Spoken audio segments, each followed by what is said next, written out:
Hello दोस्तों, मैं दीपेंद्र शुक्ला एक बार फिर स्वागत करता हूं आपका आपके अपने YouTube चैनल सी स्टडीज पर।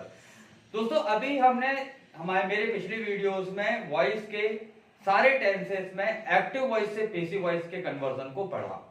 उसमें हमने ये पढ़ा कि किसी भी टेंस के एक्टिव वॉइस के सेंटेंसेस को पैसिव वॉइस में कैसे कन्वर्ट कर सकते हैं। जब भी हम किसी भी टेंस के सेंटेंस को एक्टिव से पैसिव में कन्वर्ट करते हैं तो हम जनरली उसके बेसिक रूल्स को फॉलो कर करते हैं। लेकिन इंग्लिश में हम बहुत सारे ऐसे कन्वर्जन भी देखेंगे वॉइस के जो कि बेसिक रूल्स के अलावा भी होते हैं। जैसे यदि हम मॉडल्स की बात करें, या हम इंपेरेटिव सेंटेंसेस की बात करें, या हम इंफिनिटिव्स की बात करें, और भी बहुत सारे सेंटेंसेस जो होते हैं, उन सेंटेंसेस को जब हमें वॉइस में कन्वर्ट करना होता है तो हम कुछ स्पेशल रूल्स को फॉलो करते हैं। तो दोस्तों, आज का ये वीडियो पूरा ही उसी रूल्स पर बेस्ड है कि हमें हमारे स्पेशल रूल्स का यूज कब, कहां और कैसे करना है। और हमारे पास बेसिक सेंटेंस से हटकर यदि कोई सेंटेंसेस आते हैं जो कि काइंड्स के अकॉर्डिंग हो सकते हैं, जो कि मॉडल्स के अकॉर्डिंग हो सकते हैं, इन्फिनिटिव्स के अकॉर्डिंग हो सकते हैं, और बहुत सारे प्रकार से वो सेंटेंसेस हो सकते हैं। तो इन सारे सेंटेंसेस को हम एक्टिव वॉइस से पैसिव वॉइस में कैसे कन्वर्ट करेंगे, इसके बारे में हम आज देखते हैं। तो दोस्तों, सबसे पहले मैं आपको बताना चाहूंगा कि हमारा पहला रूल क्या था भाई। दोस्तों, जनरल सेंटेंस का जो स्ट्रक्चर होता है, वो जनरल सेंटेंस का स्ट्रक्चर क्या होता है कि सबसे पहले तो हमने देखा subject plus helping verb plus verb और प्लस ऑब्जेक्ट, है ना। इस बेसिक रूल में यदि हमने फर्स्ट रूल देखा होगा तो फर्स्ट रूल में क्या करते थे हम भाई, सबसे पहले सब्जेक्ट और ऑब्जेक्ट को आइडेंटिफाई कर इनको आपस में इंटरचेंज कर देते थे, ठीक है। लेकिन वॉइस में जो एक स्पेशल कंडीशन आती है, वो कंडीशन क्या होती है कि यदि हमारे सब्जेक्ट में, जैसे हमारा सब्जेक्ट स्टार्ट हो समवन किल्ड हर,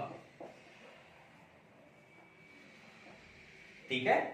तो अब इस सेंटेंस का हम एक्टिव से पैसिव में कैसे कन्वर्ट करेंगे, किस प्रकार से बनाएंगे। तो यदि हम बात करें समवन की, तो समवन हमारा क्या है भाई, सब्जेक्ट है, ये क्या हो गया वर्ब, और हर हो गया ऑब्जेक्ट, ठीक है। हमारा फर्स्ट रूल था interchange the subject and object, है ना। उस रूल के अकॉर्डिंग हमें क्या करना होता कि भाई जो यहां पर हमारे सब्जेक्ट हैं उनको ऑब्जेक्ट में ले जाना है, और ऑब्जेक्ट जो है उसको सब्जेक्ट में लेकर आना है ना। इंटरचेंज करना माने आपस में एक दूसरे की इस पे स्थान को चेंज करना है। तो सबसे पहले हमने जब इसका पैसिव बनाना है तो हम हर को सामने ले आएंगे, हर से हमारा सेंटेंस स्टार्ट हो जाएगा। अब हर जो होता है उसका सब्जेक्टिव केस क्या होता है, हर का सब्जेक्टिव केस क्या होता है भाई, शी। क्या होता है, शी। तो हम यहां पर हमारे सेंटेंस का शुरुआत करेंगे अब शी से, क्योंकि हर जो है वो ऑब्जेक्टिव केस में है। अब जब सब्जेक्ट की जगह पर आएगा तो ऑब्वियस सी बात है हमें हर का सब्जेक्टिव केस यूज करना है। तो हमारे नए सेंटेंस की शुरुआत किससे हो जाएगी, शी से हो जाएगी। अब हमें देखना है वर्ब का फॉर्म, क्योंकि यहां पर हेल्पिंग वर्ब नहीं है। तो वर्ब का फॉर्म देखा, वर्ब कौन से फॉर्म में है भाई, सेकंड फॉर्म में है ना। जब हेल्पिंग वर्ब ना हो तो वर्ब का सेकंड फॉर्म, और सेकंड फॉर्म किस में आता है, सामान्यतः पास्ट इंडेफिनिट टेंस में हम सेकंड फॉर्म का यूज करते हैं। इट मीन ये पूरा सेंटेंस किस टेंस को बिलोंग कर रहा है, पास्ट इंडेफिनिट। अब किसी भी इंडेफिनिट टेंस को यदि पैसिव बनाना है तो हम हेल्पिंग वर्ब कौन सी यूज करते हैं, नेक्स्ट टेंस की। Next tense it mean indefinite के बाद क्या आता है, कंटीन्यूअस। उस टेंस की हेल्पिंग वर्ब्स हमें यूज करनी है। अब कंटीन्यूअस टेंस में तीन हेल्पिंग वर्ब होती है।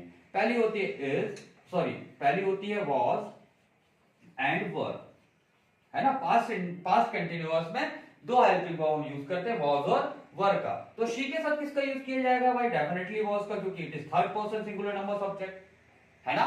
तो शी was, और फिर किल अपने थर्ड फॉर्म में कन्वर्ट हो जाएगी। तो हम इसे डायरेक्टली किल्ड ही लिख लेंगे, क्योंकि kill first form, killed second form, और थर्ड फॉर्म भी किल्ड ही होता है। तो शी वाज किल्ड। फिर हम नॉर्मल रूल के लेकर चले तो यहां पर हम बाय लगाकर क्या लगा देते हैं, हमारे ऑब्जेक्ट को लगा देते हैं, है ना, वो सब्जेक्ट को लगा देते हैं। लेकिन दोस्तों, यहीं पर हम कभी कभी धोखा खा जाते हैं कि हमें एक रूल बहुत अच्छे से याद रखना है कि यदि हमारा सेंटेंस जो है वो सेंटेंस किससे स्टार्ट होता है, जैसे समवन मीन क्या होता है भाई कि किसी ने मारा, इट मीन इंडेफिनिट है। और इंडेफिनिट व्यक्ति की जगह में जिसके बारे में हमें पता ना हो, उसकी जगह पर जिन प्रोनाउंस को या जिस शब्द को यूज किया जाता है वो कहलाती है इंडेफिनिट प्रोनाउंस। क्या कहलाती है वो, इंडेफिनिट प्रोनाउन। तो याद रखेंगे दोस्तों कि यदि हमारे सेंटेंस में किसी भी इंडेफिनिट प्रोनाउन कौन कौन सी होती है? Someone, no one, somebody, nobody, etc. इस प्रकार की यदि हमारे सेंटेंस में सब्जेक्ट की जगह पर क्या आए, कोई भी इंडेफिनिट प्रोनाउन आ जाए, तो जब हम उसका पेसिव बनाते हैं, क्या बनाते हैं? पेसिव बनाते हैं। तो समवन का बाय समवन नहीं होगा, नो वन का बाय नो वन नहीं होगा, somebody का बाय somebody नहीं होगा, और nobody का बाय nobody भी नहीं होगा। इट मीन इस सेंटेंस में हमें हमारे सब्जेक्ट को लास्ट में बाय लगाकर लिखने की आवश्यकता नहीं है। हमें सिर्फ कितना लिखना है? She was killed. ये हमारा सेंटेंस कंप्लीटली बन गया। तो भाई एक और देख लेते हैं सेंटेंस। क्या सेंटेंस रहेगा वो हमारा? कि जैसे एक और सेंटेंस मैं आपके सामने लाता हूं, somebody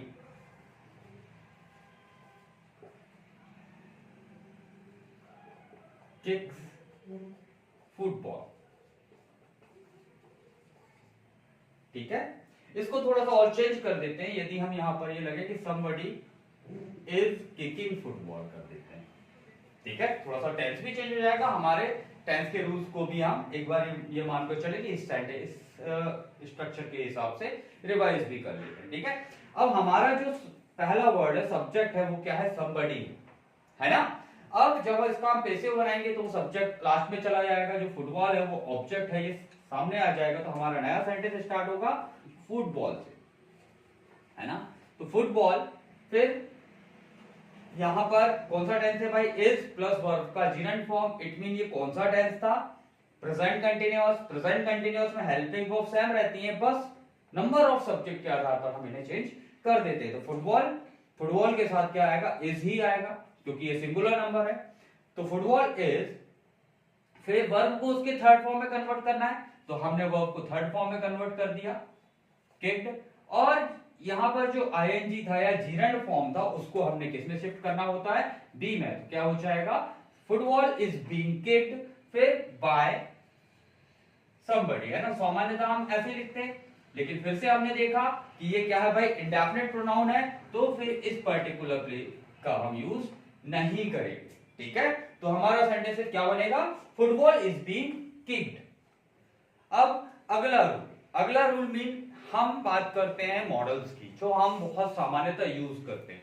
भाई मॉडल्स क्या होती हैं? ऐसी ऑक्सिलरी वर्ब्स जिनसे हमें पॉसिबिलिटी या प्रोबेबिलिटी के बारे में इंफॉर्मेशन मिले, तो उसे क्या कहा जाता है? मॉडल्स कहा जाता है। ठीक है, अब मॉडल हेल्पिंग वर्ब या मॉडल ऑक्सिलरी वर्ब्स को हम जहां भी यूज करते हैं, उसको एक प्रॉपर सिंटैक्स के फॉर्म में यूज किया जाता है। वो सिंटैक्स के बारे में आपको मैं पहले बता देता हूं कि वहां पर क्या रहेगा। सबसे पहले सब्जेक्ट तो हमारे बेसिक में रहेगा।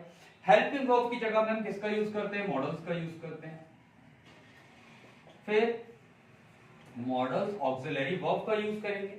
फिर उसके बाद हमें वर्ब का कौन सा फॉर्म लगाना होता है? तो हमेशा याद रखेंगे कि किसी भी मॉडल के साथ वर्ब का हमेशा फर्स्ट फॉर्म ही यूज किया जाता है। ठीक है, उसके बाद ऑब्जेक्ट्स एंड अदर वर्ड्स, बाकी सारी चीजें इसमें आ जाती हैं। ठीक है, तो हमारा मॉडल ऑक्सिलरी वर्ब का जो मेन चीज हमें याद रखने वाली है वो क्या है? कि हमें मॉडल के साथ कहीं भी किसी भी मॉडल का हम यूज करें, वहां पर हमें हमेशा वर्ब के फर्स्ट फॉर्म का ही यूज करना है। अब मॉडल कौन कौन सी होती हैं भाई? ये कुछ एग्जांपल्स मैं आपको बता देता हूं। जैसे मॉडल होती है can, could, may, might, should, would, और भी बहुत सारी होती हैं, have to, has to, ought to, will, shall, है ना। ये सभी क्या होती हैं भाई? मॉडल्स होती हैं। विल शाल को भी हम मॉडल में ही कंसीडर करते हैं। ये मैंने आपको फ्यूचर टेस्ट में भी बता दिया था।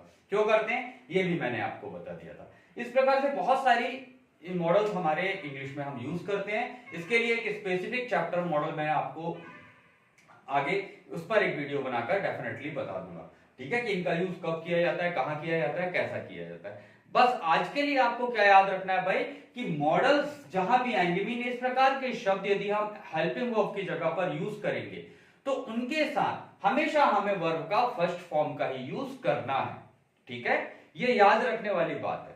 ठीक है, तो अब जैसे इसका एक मैं सेंटेंस बना देता हूं कि जैसे एक सेंटेंस मैंने लिखा, ही कैन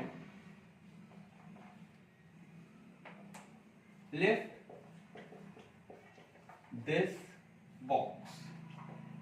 ठीक है, अब इस सेंटेंस को यदि हमें पेसिव में कन्वर्ट करना है, ठीक, तो अभी थोड़ी देर पहले मैंने आपको क्या बताया कि किसी भी मॉडल के साथ हमेशा वर्ब का कौन सा फॉर्म आएगा, फर्स्ट फॉर्म आएगा, और इस जगह पर ये दिख भी रहा है हमें, है ना, कि यहां पर मैंने जैसे ही कैन का यूज किया तो लिफ्ट, लिफ्ट मींस उठाना, और उठाने के लिए मैंने किसका यूज किया, लिफ्ट का, और लिफ्ट के भी वर्ब के फर्स्ट फॉर्म का यूज किया, ना तो सेकंड का यूज किया, ना थर्ड का यूज किया, ना आईएनजी का यूज किया, कोई दूसरे फॉर्म का यूज नहीं किया है। ठीक है, तो अब जब इसका हम पेसिव बनाएंगे, तो पेसिव बनाने के लिए हमें क्या करना पड़ेगा भाई, सबसे पहले तो ऑब्जेक्ट सामने लाना पड़ेगा। ऑब्जेक्ट हमने सामने ले आया, फिर मॉडल जो है वो तो अपने एज इट इज ही रहेंगे, फिर वर्ब का फर्स्ट फॉर्म को कन्वर्ट करना होता है किसमें, थर्ड में, पेसिव में। तो अब हमें मॉडल के बाद वर्ब के फर्स्ट फॉर्म की कंडीशन को पूरी करनी है, तो फिर से हम जाएंगे कहां भाई, बी के पास, और बी के फर्स्ट फॉर्म को यूज कर लेंगे। तो क्या हो जाएगा, object plus modal auxiliary verb plus be plus verb का थर्ड फॉर्म प्लस बाय, और बाय के साथ क्या आ जाएगा, हमारा जो पुराना सब्जेक्ट था वो लास्ट में आ जाएगा। इसे अब हम क्या बोलेंगे, पेसिव ऑब्जेक्ट कहेंगे। ठीक है, तो अब यदि इस सेंटेंस को हमें चेंज करना है पेसिव में, तो कैसे कर सकते हैं भाई, ये दिस बॉक्स से हमारे सेंटेंस की शुरुआत हो जाएगी। ठीक, कैन अपनी जगह पर एज इट इज रहेगा, इसमें कोई भी मॉडल में कोई भी परिवर्तन नहीं किया जाएगा। ठीक है, कैन, और फिर इसके बाद हमें क्या, वर्ब का फर्स्ट फॉर्म, तो कैन के साथ बी का यूज कर लेंगे, क्योंकि वर्ब ऑफ किस फॉर्म में कन्वर्ट होने वाली है भाई, वर्ब के थर्ड फॉर्म की, थर्ड फॉर्म में, तो लिफ्ट का थर्ड फॉर्म क्या होता है, लिफ्टेड, ईडी उसमें लगा दिया जाता है। So this box can be lifted, फिर बाय लगाकर हमें हमारे पुराने रूल के अकॉर्डिंग इस सब्जेक्ट को ऑब्जेक्टिव केस में कन्वर्ट करना होगा, तो क्या हो जाएगा, ये हिम। ठीक है, तो जब हमारे पास सेंटेंस है मॉडल वाले, जैसे ये सेंटेंस हमें दिख रहा है, he can lift this box, तो हम कैसे बनाएंगे भाई, बाकी ये सारे रूल तो हमारे बेसिक वही चारों रहेंगे। ठीक है, बस हमें चेंज क्या करना है, यहां पर याद रखना है कि वर्ब को अपने थर्ड फॉर्म में कन्वर्ट करना है, और मॉडल की कंडीशन को पूरी करने के लिए किसका यूज करना है, बी का यूज करना है, बाकी और कुछ बहुत इसमें नहीं है। ठीक है, मैं एक और सेंटेंस से आपको ये वाला स्ट्रक्चर जो समझाता हूं, जैसे वी मस्ट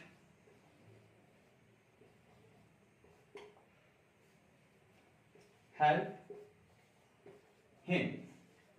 ठीक है, वी मस्ट हेल्प हिम, यहां पर सेंटेंस लिखा हुआ है, हमने जैसे ही मस्ट देखा तो हमें समझ में आ गया कि इस सेंटेंस में हमने मॉडल का यूज किया हुआ है।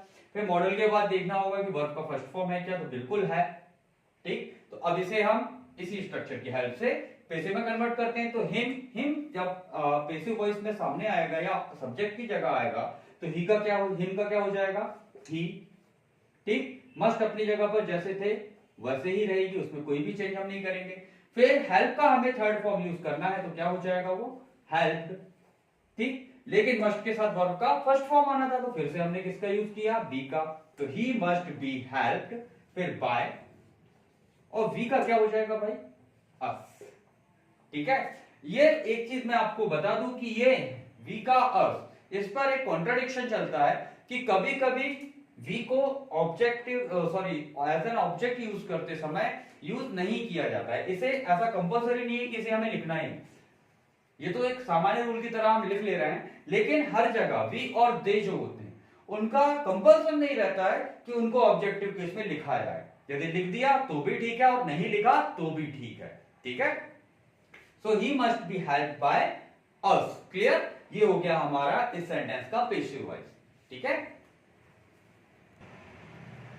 तो यहां तक तो ठीक था। अब बस इसमें हमें याद रखने वाली बात क्या है भाई, कि यदि हमारे पास कभी भी मॉडल आए तो हमें हमेशा वर्ब के फर्स्ट फॉर्म का यूज करना है। इस कंडीशन में हमने क्या किया कि बी का यूज कर लिया और वर्ब को उसके थर्ड फॉर्म में कन्वर्ट कर दिया। सिर्फ इतना ही विशेष है मॉडल्स में। ठीक है दोस्तों, अब चलते हैं अपन अपने अगले रूल की तरफ। दोस्तों, लेकिन कभी कभी ऐसी कुछ सिचुएशन आ जाती है कि मॉडल्स का यूज कर हम हमारे सेंटेक्स में बहुत कुछ रेयरली यूज होने वाले फॉर्मेशन बना लेते हैं। जैसे यहां पर मैंने आपके सामने 3 सेंटेंसेस लिखे हुए हैं। जैसे फर्स्ट सेंटेंस लिखा हुआ है, we must have respected our elders, you could have won the match, और we must have caught the ball, कि हमें बॉल पकड़ ही लेना चाहिए था, हमें मैच जीत ही जाना चाहिए था या जीत ही चुके थे, और हमें हमारे बैटर्स की रिक्वेस्ट करनी ही चाहिए थी। ठीक है, ये कभी हम पास्ट को लेकर और ऐसा होना चाहिए था वाली सिचुएशन में यदि हम जाते हैं तो उस कंडीशन में हम क्या करते हैं, हमारी मॉडल के साथ हैव का यूज कर लेते हैं कि ये हो ही चुका था। जैसे यदि विराट कोहली नहीं चलता तो पाकिस्तान मैच जीत ही चुका था। इट मीन जीता नहीं, लेकिन उस टाइम तक बिल्कुल जीत ही चुका था। वैसी कोई सिचुएशन यदि हमारे सामने बनती है तो उस कंडीशन में हम क्या करते हैं, हमारे मॉडल के साथ हम हैव का यूज कर लेते हैं। और जहां पर हैव आएगा तो डेफिनेटली वर्ब का कौन सा फॉर्म आएगा भाई, थर्ड फॉर्म आएगा। ठीक है, तो अब इस कंडीशन में ऐसे सेंटेंसेस यदि हमें मिल जाते हैं तो अब इनका पैसिव हम कैसे बनाते हैं। ठीक है, इसको यदि हम स्ट्रक्चर को लिखना चाहें कि किस प्रकार के सेंटेंस से हम ये वाले सेंटेंसेस को बना रहे हैं तो वो हो जाता है सब्जेक्ट प्लस मॉडल, फिर प्लस हैव, इसमें वर्ब का थर्ड फॉर्म ही लगेगा, फिर ऑब्जेक्ट इसमें आ जाता है। ठीक है, सो अब क्या डिफरेंस दिख रहा है भाई पुराने मॉडल में और इसमें, कि यहां पर वर्ब का थर्ड फॉर्म का यूज किया जा रहा है। लेकिन क्यों, क्योंकि यहां पर हमने हैव का यूज किया है। मॉडल के साथ तो वर्ब का अभी भी फर्स्ट फॉर्म ही आ रहा है, सिंगुलर फॉर्म आ रहा है। ठीक है, सो यदि हम ये बोलें कि भाई मॉडल के साथ वर्ब का थर्ड फॉर्म आ गया तो नहीं, यहां पर हम गलत हो जाएंगे। यहां पर मॉडल जो है और इसके साथ वर्ब का फर्स्ट फॉर्म या सिंगुलर फॉर्म हैव ही हम यूज कर रहे हैं। ठीक है, सो इस कंडीशन में यदि हमारे पास सिंटैक्स आ जाए तो उसे हम कैसे चेंज करेंगे, तो वैसे ही चेंज करेंगे जैसे हमने will have, shall have, it mean future future perfect tense में हमने चेंज किया था। उसमें क्या किया था भाई, एडिशनल बीन का यूज कर हमने सेंटेंस को बना लिया था। ठीक है, तो अब इसका जो स्ट्रक्चर है वो किस प्रकार से बन जाएगा भाई, पैसिव, वो बन जाएगा ऑब्जेक्ट पहले सामने आएगा, फिर मॉडल जो है वो अपनी जगह पर एज इट इज रहेगी, फिर हैव भी अपनी जगह पर एज इट इज रहेगा, लेकिन वर्ब अपने किस फॉर्म में कन्वर्ट हो जाएगी, थर्ड फॉर्म में, जो कि ऑलरेडी थर्ड फॉर्म में थी। तो ये तो पैसिव का हो गया। तो अब इस स्ट्रक्चर की नीड जो है उस नीड को पूरा करने के लिए हमने किसका यूज कर लिया, बीन का, बी के थर्ड फॉर्म का। ठीक है, तो अब क्या पूरा स्ट्रक्चर बन गया, object plus modal plus have plus been plus verb का थर्ड फॉर्म प्लस बाय, और इसके साथ हमने सब्जेक्ट का यूज कर लिया है। ठीक है, सो पूरे इसी स्ट्रक्चर के बेस पर इन्हीं तीनों सेंटेंस का हमें पैसिव में कन्वर्जन करना है। तो चलिए स्टार्ट करते हैं। पहले सेंटेंस का कन्वर्जन, यहां पर हमने सब्जेक्ट को आइडेंटिफाई किया, मस्ट क्या है, मॉडल्स है, हैव जो है वो एडिशनल वर्ब है, फिर रिस्पेक्टेड वर्ब का थर्ड फॉर्म है, फिर अवर एल्डर्स जो हो गए वो क्या है, हमारा ऑब्जेक्ट।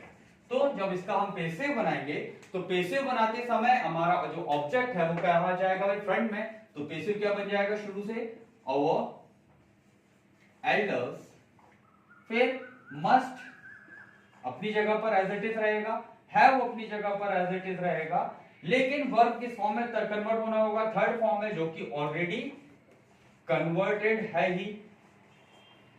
फिर यहां पर अब इस कंडीशन को पूरा करने के लिए क्या करेंगे, बीन का यूज कर लेंगे। ठीक है, तो हैव के साथ वर्ब के थर्ड फॉर्म की कंडीशन भी पूरी हो गई और हमारे पैसिव के वर्ब के थर्ड फॉर्म की भी कंडीशन हो गई। ठीक है, तो क्या बन गया हमारा sentence, our elders must have been respected, फिर बाय लगाकर हमें सब्जेक्ट को ऐड करना है, तो बाय के साथ बी का क्या हो जाएगा, अस। लेकिन ये जरूरी नहीं है कि इसको हम हमेशा लिखें। यदि आपने सिर्फ यहां पर भी हमारे सेंटेंस को खत्म कर दिया तो भी सेंटेंस ओके कहलाएगा। ठीक है, सेकंड सेंटेंस है, you could have won the match. So फिर से subject you, modal could, additional verb have, verb का थर्ड फॉर्म वॉन, और द मैच ऑब्जेक्ट। तो जब इसका पैसिव बनाएंगे तो ऑब्जेक्ट सामने आ जाएगा, है ना। तो अब इसका पैसिव कैसा बनेगा, द मैच से हमारे सेंटेंस की शुरुआत हो जाएगी। ठीक, फिर कुड अपनी जगह पर मॉडल एज इट इज रहेगा, हैव भी अपनी जगह पर एज इट इज रहेगा, फिर लगा देंगे हम यहां पर बीन। क्यों? क्योंकि भाई हैव की कंडीशन को पूरा करने के लिए बीन, और वर्ब के थर्ड फॉर्म किसके लिए यूज किया जाएगा? वो पेसिव के लिए यूज किया जाएगा। तो सेंटेंस बन जाएगा the match could have been borne by, और यू का यू ही रहता है, ऑब्जेक्टिव केस और सब्जेक्टिव केस इन दोनों कंडीशन में सेम ही रहते हैं। ठीक है, लास्ट सेंटेंस जो हमारा है वो क्या है? He must have caught the ball. So इसको चेंज करेंगे, सबसे पहले द बॉल जो कि ऑब्जेक्ट है सामने आ जाएगा, तो द बॉल, फिर मस्ट हैव, फिर क्या करेंगे भाई? वर्ब को थर्ड फॉर्म, तो ऑलरेडी वो थर्ड फॉर्म में ही है कॉट, लेकिन हैव की कंडीशन को पूरा करने के लिए बी, फिर कॉट बाय, ही का क्या हो जाएगा? हिम।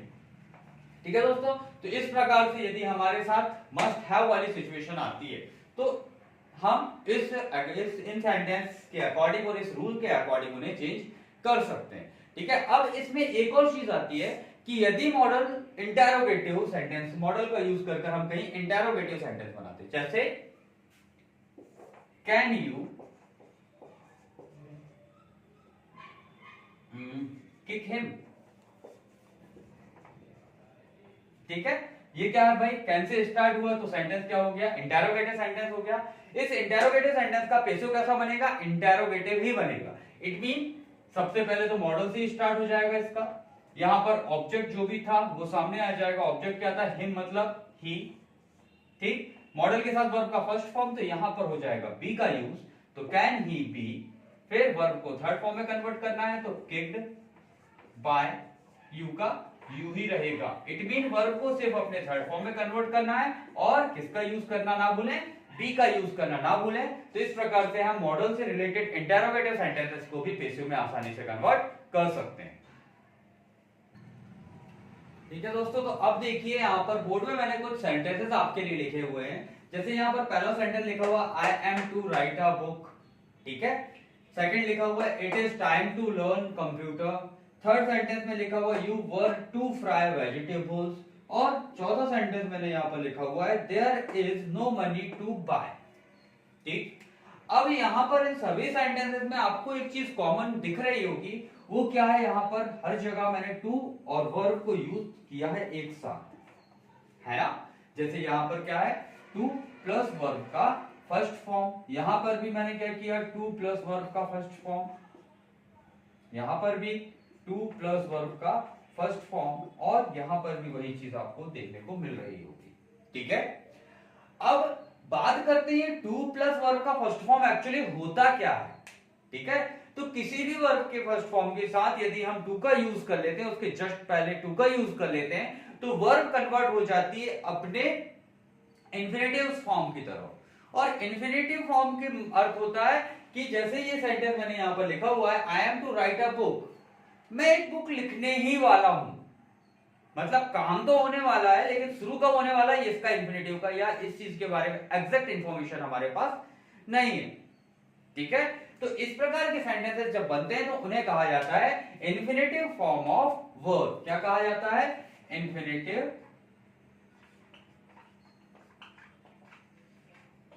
Form of verb. ठीक है, तो जब हमारे पास इन्फिनेटिव से रिलेटेड स्ट्रक्चर या सेंटेक्स आ जाए और फिर कहा जाए कि भैया इसको भी आपको पैसिव में कन्वर्ट करना है, तो फिर कैसे करेंगे? ठीक है, तो बहुत सिंपल है दोस्तों, ये पूरा देखिएगा। मैं 100% श्योर हूं कि इस चारों प्रकार के सेंटेंसेस आपके पास जब भी आएंगे, या आज जो भी सेंटेंसेस के बारे में हम डिस्कशन करने वाले हैं, वो पूरी लाइफ में आपके सामने कभी भी आएंगे ना, तो आप कभी भी कंफ्यूज नहीं होंगे। चलिए देखिए दोस्तों कैसे इसे कन्वर्ट करते हैं। ठीक, तो अभी इन सब में कंडीशन क्या दिख रही है भाई? टू प्लस वर्ब का फर्स्ट फॉर्म, यहां पर भी टू प्लस वर्ब का फर्स्ट फॉर्म, यहां पर भी टू प्लस वर्ब का फर्स्ट फॉर्म, और यहां पर भी टू प्लस वर्ब का first form. It mean infinitive की जो पहचान है या आइडेंटिफिकेशन है वो क्या होती है भाई? To plus verb, first form of the verb. ठीक है, अब सिंपली जब यहां पर इंफिनिटिव की पहचान टू प्लस वर्ब का फर्स्ट फॉर्म है, तो इसे हमें पैसिव के टाइम में भी टू प्लस वर्ब के फर्स्ट फॉर्म में एज इट इज रखना है। बस इतना हमें याद रखना है कि पैसिव में भी क्या होना चाहिए? Two plus first form of the verb, और भले फिर उसके बाद हम इसमें वर्ब का थर्ड फॉर्म लगा दें। ठीक, तो यहां पर वर्ब के फर्स्ट फॉर्म की जगह हम क्या करेंगे? अब टू के साथ बी का यूज कर लेंगे भाई, बी लगाने से हमको कोई परहेज भी नहीं है, आसानी से मिल भी जाता है और जहां चाहे वहां उपयोग भी कर लो, किसी को कोई दिक्कत भी नहीं। तो बस जब इसका एक्टिव जो रहेगा टू प्लस वर्ब के फर्स्ट फॉर्म में, तो पैसिव हमें कैसे बनाना है, to plus be plus verb के थर्ड फॉर्म में। बाकी के सारे रूल्स हमें पुराने वाले ही फॉलो करने हैं, ठीक है। तो कैसे बनेगा भाई इसका पैसिव, देख लेते हैं। सबसे पहले ये सब्जेक्ट, ये हेल्पिंग वर्ब, फिर ये हो गया इंफिनिटिव फॉर्म, और ये हो गई हमारी ऑब्जेक्ट।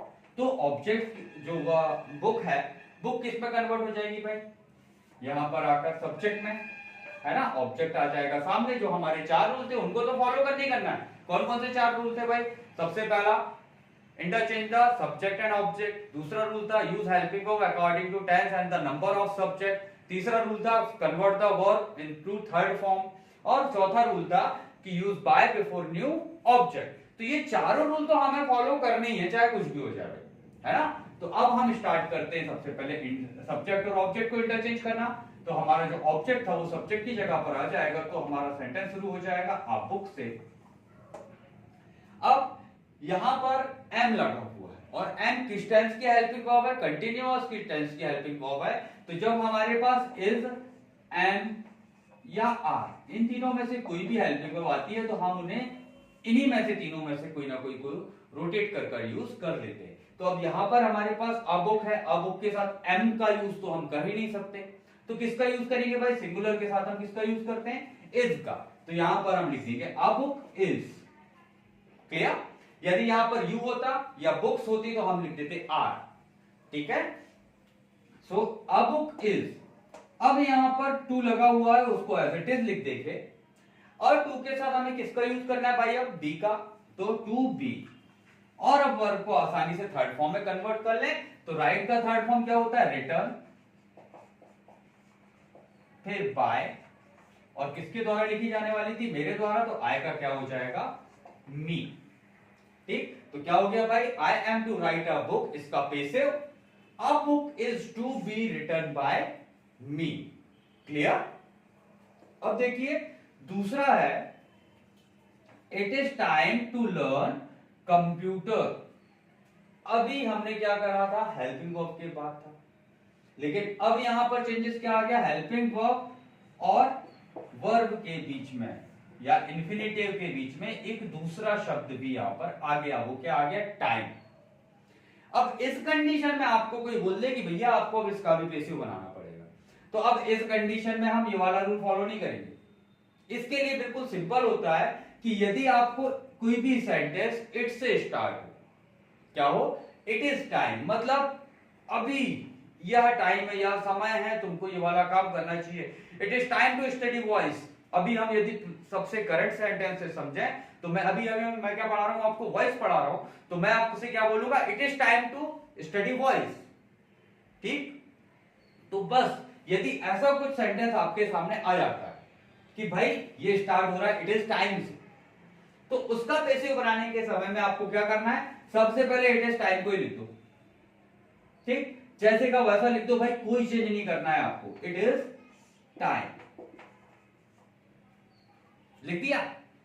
अब यहां पर ये जो टू है, इस टू को कन्वर्ट कर दो फॉर में, किस पे कन्वर्ट कर दिया, फॉर में। ये वाला टू जो है वो फॉर में कन्वर्ट हो जाएगा, इंफिनिटिव साइड में रख देंगे अभी आप, है ना। तो इट इज टाइम फॉर, अब आ जाएगा कंप्यूटर, जो हमारा ऑब्जेक्ट था वो सामने आ जाएगा, फॉर कंप्यूटर, ठीक। अब ये जो इंफिनिटिव था, पूरा का पूरा इंफिनिटिव हम बाद में ले जा लेंगे, किस फॉर्म में, टू बी और वर्ब के थर्ड फॉर्म में। सो कंप्यूटर, टू बी, और ये लर्न का थर्ड फॉर्म LEARNT, लर्न, ठीक है। समझ में आया, थोड़े से कंफ्यूज है, एक बार फिर से इसको रिवाइज कर लेते हैं कि यदि हमारे सेंटेंस में ये फॉर्मेशन मिल जाए कि इट इज टाइम के साथ हमें इंफिनिटिव को ऐड कर दे दिया जाए, तो हम क्या करेंगे कि सबसे पहले इट इज टाइम जो है वो एज इट इज कॉपी कर लेंगे, क्या कर लेंगे, कॉपी कर लेंगे, कि जैसा लिखा है भैया उसको वैसे का वैसा उठाकर लिख दो। मतलब ये पूरा उठाकर नीचे ले आया। उसके बाद हमें किसका यूज करना है ये याद रखना है, वो है फॉर का यूज करना है ना।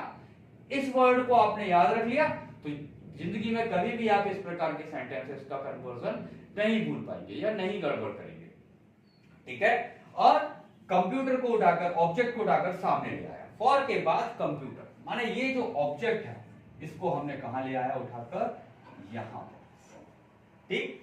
और फिर पूरा जो इन्फिनेटिव था, इन्फिनेटिव को फोल्ड कर हमने क्या किया, टू प्लस वर्ब के फर्स्ट फॉर्म प्लस वर्ब के थर्ड फॉर्म में, मतलब पेसिव के फॉर्म में उठाकर यहां पर रख दिया, ठीक। तो सेंटेंस क्या बना, it is time to learn computer. So उसका पेसिव क्या बनेगा, it is time for computer to be learned.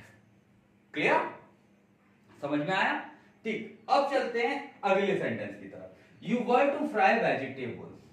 ये तो बिल्कुल सिंपल जैसा ये था, सेम टू सेम यही है। इसको एक बार फिर से हम कन्वर्ट कर लेते हैं। तो वेजिटेबल्स उठकर सामने आ जाएगा, जो ऑब्जेक्ट है वो उठकर सामने आ जाएगा, ठीक। फिर वर, क्योंकि ये प्लूरल है वेजिटेबल, वेजिटेबल्स सिंगुलर में यूज कभी होती ही नहीं है। याद रखिएगा दोस्तों कि वेजिटेबल जहां भी यदि आपके पास सिंगुलर फॉर्म में आ रही है तो वहां पर एक एरर है। क्या एरर है कि वेजिटेबल हमेशा प्लूरल में ही होगी, ठीक। क्यों होगी, क्योंकि यदि हमें आलू लाना है तो हम अकेला आलू बोलेंगे, प्याज लाना है तो अकेली प्याज बोलेंगे, है ना।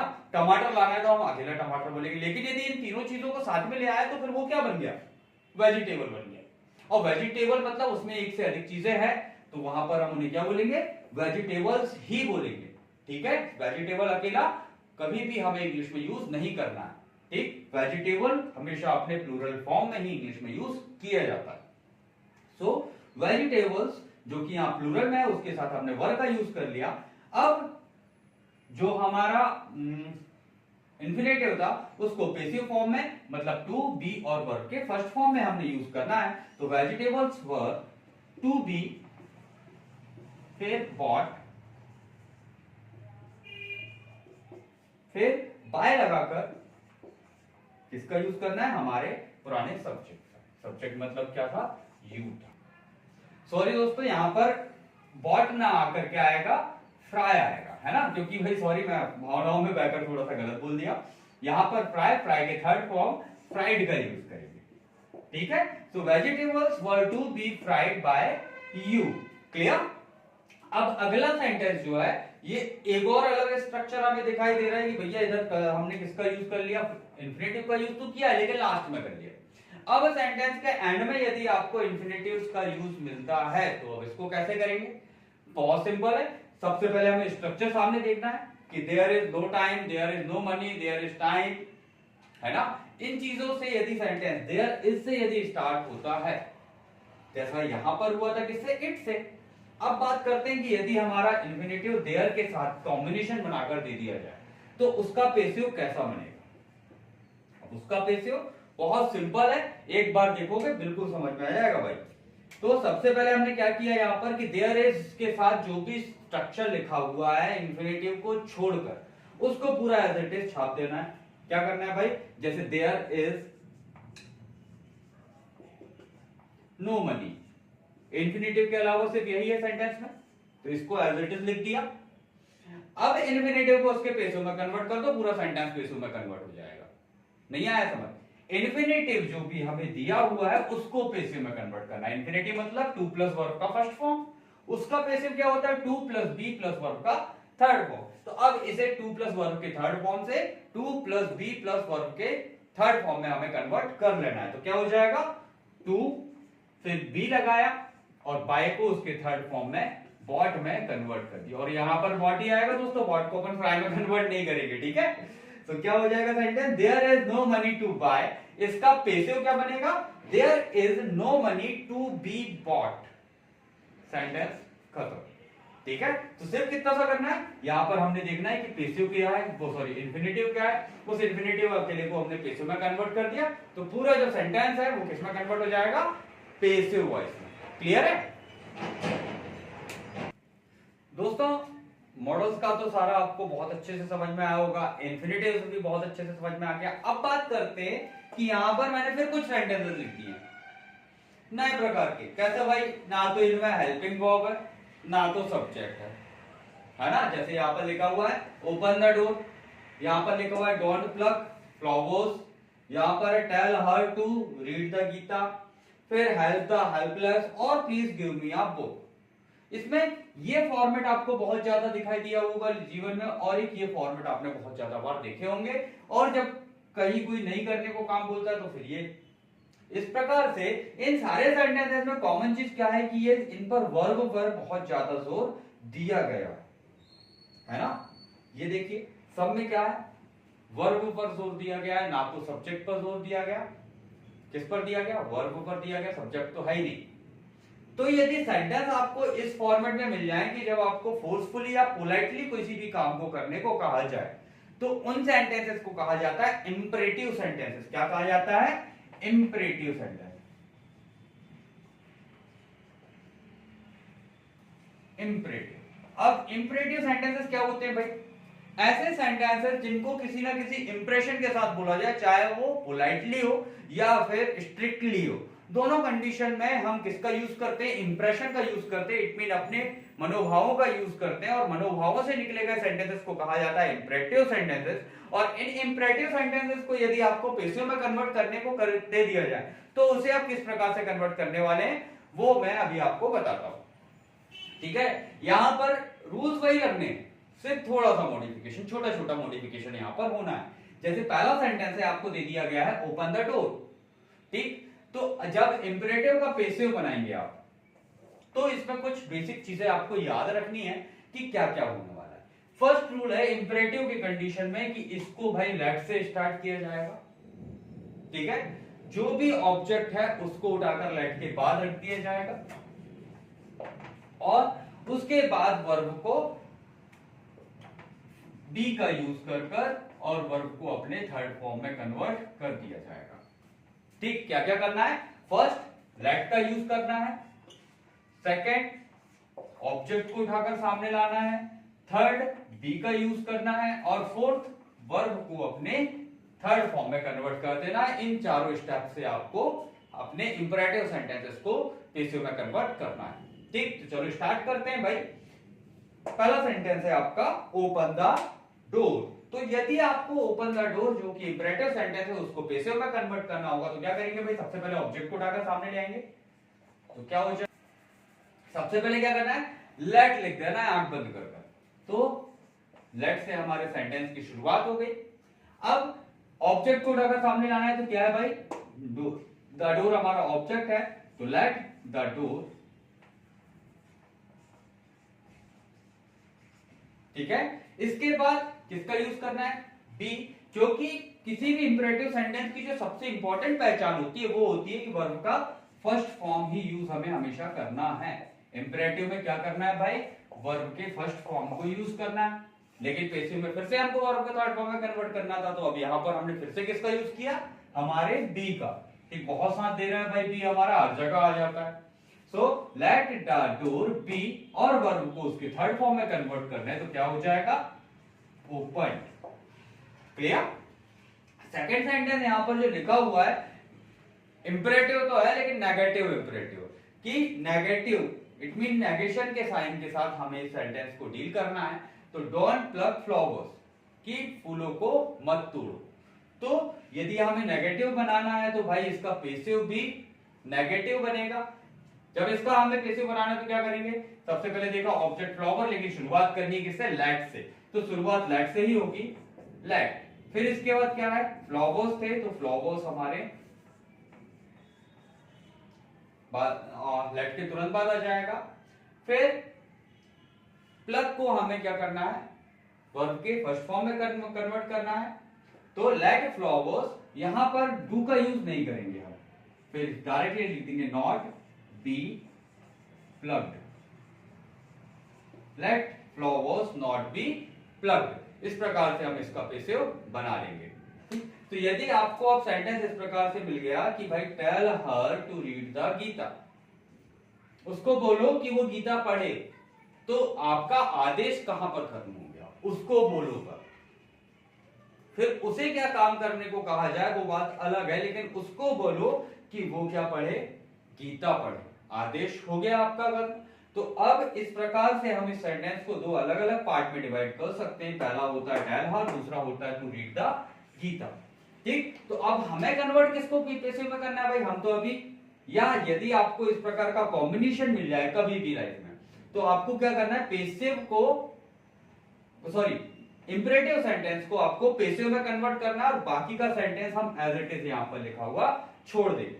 तो जैसे टेल हर जो लिखा हुआ है उसको आपको पैसिव में कन्वर्ट करना है, जो कि क्या है, इंपरेटिव सेंटेंस है। तो इस इंपरेटिव सेंटेंस को हम इस स्ट्रक्चर के आधार पर पहले कन्वर्ट कर लेंगे। तो लेट से हमारे सेंटेंस की शुरुआत हो जाएगी, लेट, फिर हर, फिर डी, और टेल का थर्ड फॉर्म हो जाएगा टोल्ड, और बाकी का जो सेंटेंस है वो एज इट इज आपको लिख देना है। तो क्या लिखा हुआ है भाई, टू रीड द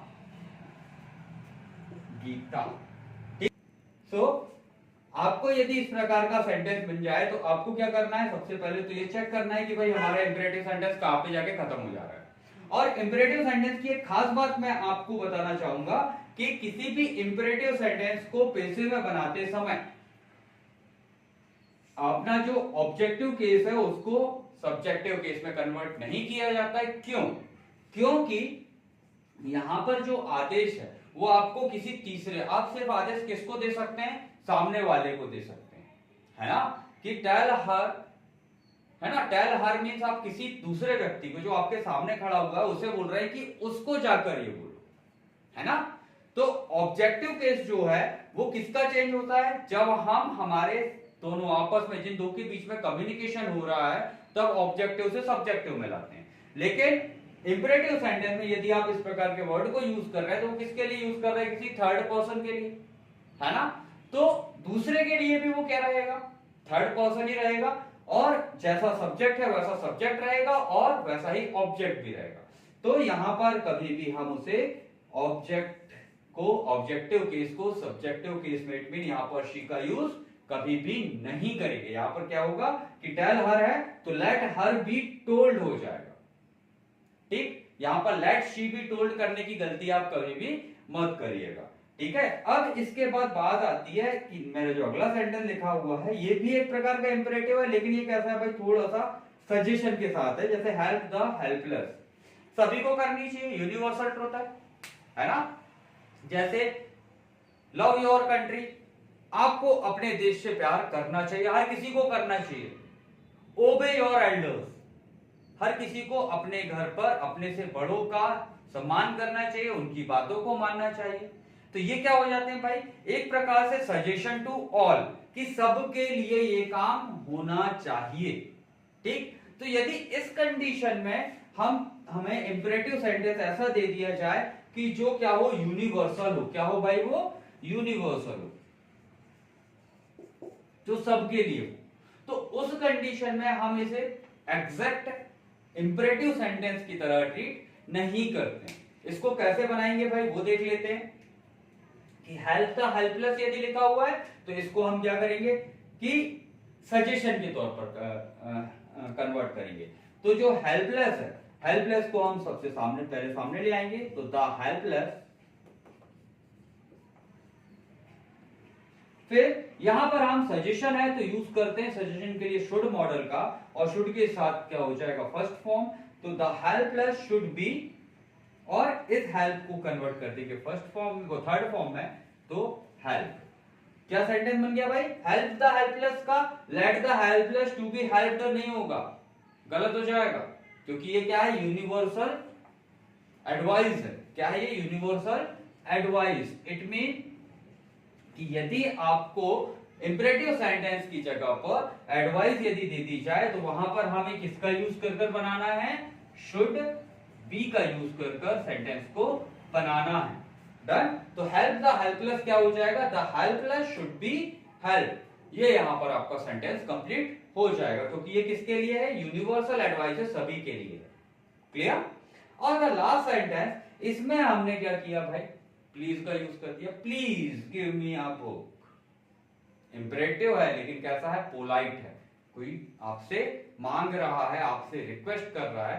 तो यदि इंपरेटिव सेंटेंस में रिक्वेस्ट की जाए तो उसका पैसिव कैसे बनाया जाता है। सबसे पहले तो हमने देखा क्या शब्द है भाई, प्लीज लिखा हुआ होगा रिक्वेस्ट में। इस प्लीज को कन्वर्ट कर दीजिए यू आर रिक्वेस्टेड टू में। किसमें कन्वर्ट करना है प्लीज को, एक बार और लिख देता हूं। प्लीज, प्लीज की जगह पर हमें लिखना है यू आर रिक्वेस्टेड टू। बस पैसिव आपका बन गया। तो जब इसका पैसिव बनाएंगे तो क्या करेंगे भाई, प्लीज को रिप्लेस कर देंगे हम किससे, यू आर रिक्वेस्टेड टू से। ठीक, प्लीज की जगह पर हमने क्या लिख दिया, ये पूरा sentence you are requested to. बाकी का सेंटेंस एज इट इज छाप दीजिए।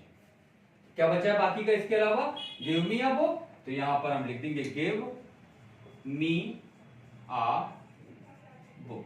सेंटेंस आपका यहीं पर कर क्लियर। तो क्या करना है, इस प्लीज की जगह पर आपको यू आर रिक्वेस्टेड टू का यूज कर लेना है। इस प्रकार से आप प्लीज या रिक्वेस्ट को उसके पैसिव फॉर्म में कन्वर्ट कर लेंगे। ठीक है दोस्तों, तो जहां तक आज मैंने आपको ये सारी चीजें बताई कि भाई सेंटेंस में मॉडल्स, इन्फिनेटिव्स या इंडेफिनिट प्रोनाउन, साथ ही साथ इंपरेटिव सेंटेंसेस, इन सबको पैसों में किस प्रकार से कन्वर्ट करना है, ये सारी चीजें मैंने आज आपको बताई और बहुत डिटेल में बताई। और आई थिंक ये सारी चीजें आपको बहुत अच्छे से समझ में आ गई होंगी। दोस्तों, ये कॉन्सेप्ट यदि आपने जीवन में एक बार याद कर लिए तो ये पूरे बैंकिंग में, एसएससी में या आप किसी भी कंपटीशन एग्जाम, एसआई, इन सब में आपको काम आने वाले। साथ ही साथ आपको अपने कॉलेज के एग्जाम्स, स्कूल के एग्जाम्स में भी इसी प्रकार के सेंटेंसेस को फेस करना होता है। तो इसी से रिलेटेड अभी ये रूल सिर्फ आधे ही खत्म हुए। ठीक है, तो इससे रिलेटेड में एक और वीडियो आपके सामने बहुत जल्दी लेकर आने वाला हूं। मे बी पॉसिबल बहुत जल्दी से जल्दी मैं इस प्रकार के वीडियो बनाकर आपको दे सकूं। ठीक है दोस्तों, तो जब तक मैं वो अगला वीडियो ला रहा हूं तब तक keep watching this video, keep learning. ठीक है दोस्तों, तो मिलते हैं अगले वीडियो में, तब तक के लिए जय हिंद।